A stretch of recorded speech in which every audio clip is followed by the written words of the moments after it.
L'onorevole Roberto Di Mauro, vicepresidente dell'Assemblea regionale siciliana degli autonomisti, interviene oggi sul tema della fiscalità di vantaggio per la nostra isola, dopo aver mostrato un interesse da parte del Premier Renzi nel suo prossimo libro in uscita. Ritiene questo argomento politico fondamentale in questo momento storico ed economico per tutti i siciliani. Mi fa piacere che anche Renzi stia attenzionando le politiche del Mezzogiorno e ha tirato fuori questa iniziativa e mi auguro, afferma Di Mauro, non solo come proposta, ma soprattutto come cavallo di battaglia, la fiscalità di vantaggio, un tema da sempre caro agli autonomisti fin dai tempi dell'accordo politico con Berlusconi nel 2006. La fiscalità di vantaggio, afferma Di Mauro, è un tema che, se applicato per la ripresa e il rilancio socio-economico dell'isola, può determinare realmente una serie di agevolazioni e risparmi fiscali alle imprese che investono e delocalizzano le proprie attività produttive in un'area svantaggiata come è la nostra regione. È chiaro che se si agganciano le risorse del Recovery Fund con le ingenti risorse che arriveranno in Italia di circa 172 miliardi tra sussidi e investimenti, si può veramente parlare di rilancio della Sicilia. La Sicilia inoltre ha a disposizione nella nuova programmazione comunitaria dal 2021 al 2027 circa 10 miliardi che entreranno a regime il prossimo anno. Se aggiungiamo che si può seguire con lo Stato centrale una battaglia per una vera riforma fiscale per la nostra isola assieme a un processo di snellimento burocratico e finanziario, si può veramente azionare, afferma Di Mauro, la mossa del cavallo in Sicilia, delineando un percorso che non sia assistenziale, ma di sviluppo e di fuoriuscita dalla marginalizzazione territoriale ed economica in cui ci troviamo.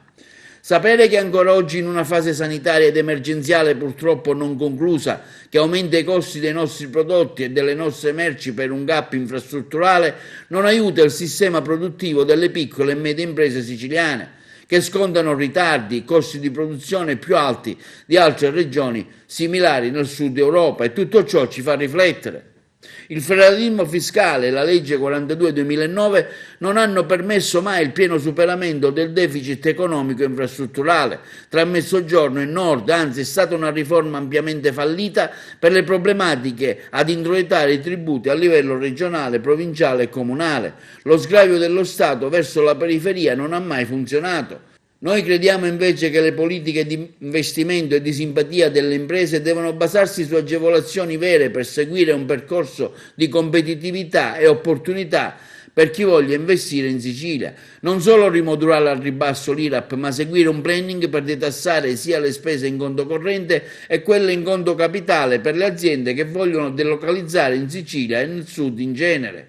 Se c'è una sana collaborazione istituzionale, oggi più che mai, tra il governo nazionale, che spinge l'Europa a seguire un processo virtuoso per la regione obiettivo 1 e il governo centrale con quello regionale, si può innestare per Di Mauro una strada che finalmente persegua obiettivi strategici e renda la Sicilia una terra di opportunità per poter investire dal turismo, dalla cultura, dal mare, la nostra IVA non dichiarata. Tra l'altro rimaniamo una regione di confine e di primo approdo dei migranti e si deve insistere con l'Europa per le compensazioni fiscali e di ristoro. Per questo, conclude Di Mauro, una politica forte a tutti i livelli istituzionali può dare una svolta che oggi non può essere più rimandabile. Il tempo dei convegni e degli slogan Ponte sullo Stretto o opere faraoniche non hanno più senso se non si inquadrano in un progetto complessivo di aiuti, investimenti e riforme mirate che hanno come scopo la crescita di attività produttive sia nuove sia di sostegno a chi già opera nella nostra Sicilia.